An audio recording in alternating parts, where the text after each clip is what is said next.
One more segment left here on the Gardening with Joy and Holly radio show. It's for you. Your questions, our answers. You got one? Send it on over. gardentalkradio@gmail.com.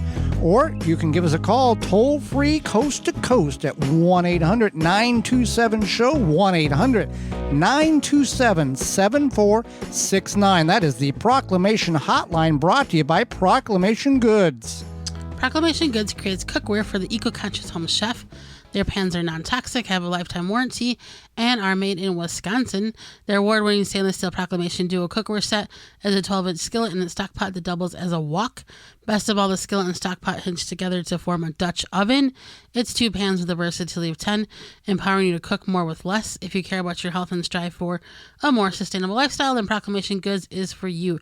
Supply is limited, so order yours now at proclamationgoods.com. All right, and a number of questions come in this week. This question is sponsored by Fleet Farm and fleetfarm.com. Can you eat yellow cucumbers, Holly? I hate to just throw them out. Yeah, no. I mean, they're very bitter at this point. If you are only growing one kind and there's not, any other one, you can try to save the seeds from it, but if you have livestock, pigs, chicken, etc., they would eat them, or you can compost them, but you can try it, but they're very bitter. There's a reason why they are yellow, and they are past their prime, so always make sure that cucumbers and zucchinis are one of those plants of, oh, I see it, I'll get it tomorrow, and then it is like, the size of a small car by the time you go out to the garden the next morning. So always, there's nothing, here's the thing with cucumbers and zucchinis, since we're on this topic, it's not a bad thing or a wrong thing to harvest them when they are small. Smaller than what you would think. And bigger doesn't always mean better. If if they're half the size that you normally would pick them, you can pick them there. They're actually better the smaller they are. And while picking them when they're smaller, you're removing them from the plant and causing the plant to produce more, and you'll have more to harvest. So it works. It works all the way around on that. All right. Can you please tell me how long to leave lights on each day for germination of my plants? Yeah. So once the seeds are planted, then lights do not need to be turned on until the seeds begin to come through the soil. So at that point, then it's 10 hours on, 14 hours off. That is what we do, and it's worked very well. We use the Happy Leaf LED grow lights, and you can certainly get yours at happyleafled.com. Use coupon code JoeyHolly and get 10% off your order of $90 or more.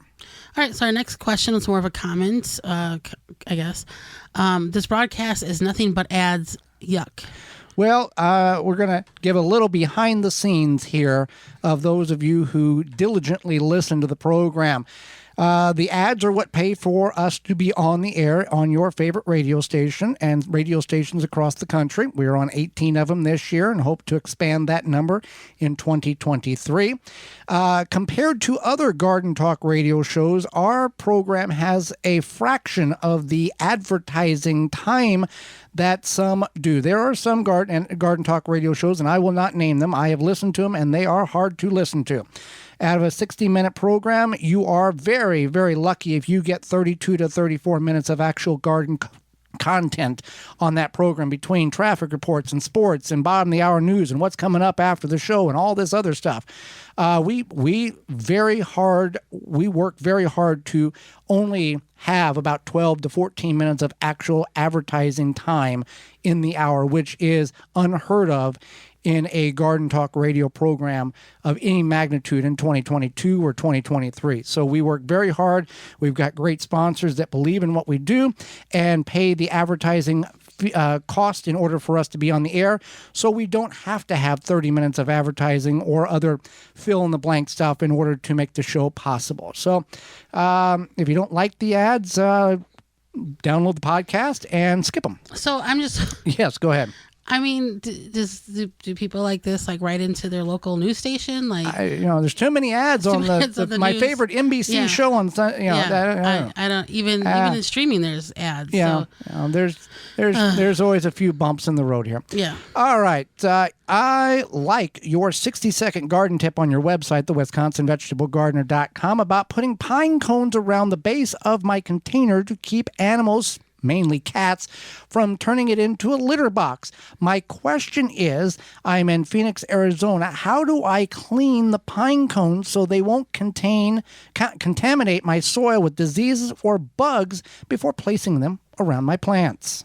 Yeah, so you can, we've not had any problems, but if you are concerned, you can take and soak them in a bucket of soapy water, not super soapy water, but just for about 10 minutes, kind of shake them around and then rinse them off, and then you can let them dry out, and then the bugs would probably be gone. Yeah, the bugs would be gone, and you rinse them off. But not necessarily, you don't have to do it, but if it gives you peace of mind and that's what you want to do, have at it. Not gonna hurt anything. All right, where is a good place to get garlic outside of buying it from the store? I'm attempting to or wanting to plant it for the first time this fall in my garden. Thank you. You can get it from a farmer's market. You can get it from a garlic supplier. Jung Seeds has garlic. Seeds. They've just got the garlic supply in at jungseeds.com. That's JUNGSEED.com. And if you want to save 10% on your order, you can use coupon code 10TG22, 10TG, Tom Gary TG22 at checkout, and you can get your seeds that way. All right, Holly, next question. Next question is, so end of last week, I posted a picture to my Instagram and Facebook about how when I got home from, I went to the gym in the store, Joey greeted me with a jar of compost juice because he was excited about it, and I was excited about it too. And so we had a couple questions come in about what is compost juice and what do you do with it? Well, compost juice is the byproduct of compost. Some methods of making compost creates a liquid, which is what this is, and it is the byproduct with the hot bin composting unit, hotbincomposting-usa.com.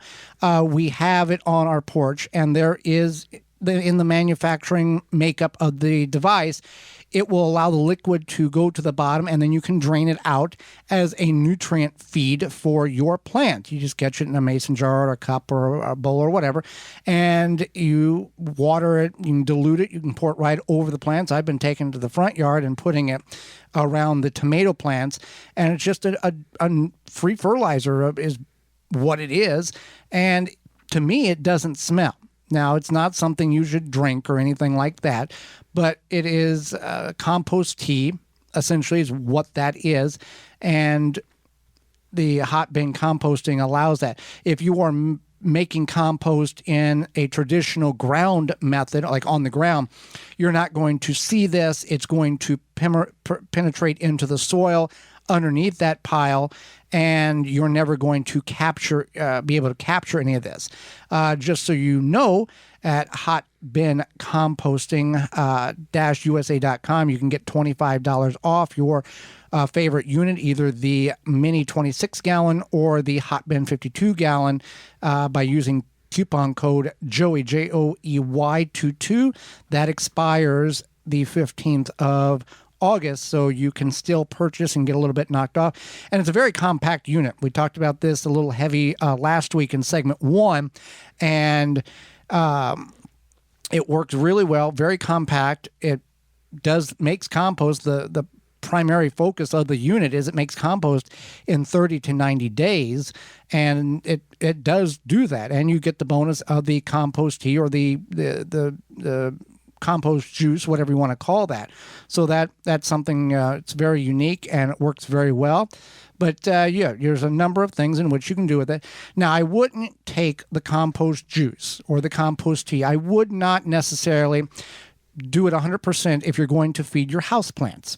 I would do it probably 25% with water and make sure that gets worked into the soil, because it's, it will have some odor, but it's more dominantly used. What we're going to dominantly use it for is in the outdoor garden. So anything else you got to add for that? You want to add to that? No, I don't think so. The compost juice is a nice fertilizer, and this is our first time using a composter, which is 10 feet from the kitchen. Yes, and I like it because especially, before we would keep a bucket in the house for the compost, the cold compost, yeah. And it's fine, but even earlier today I had some tea bags and that I had made some sun tea, and then I had, I don't know, maybe a banana peel in there or something. And I, said, Joe, why don't you take this outside quick? And it was right there. So it's very convenient. For more information, please visit thewisconsinvegetablegardener.com.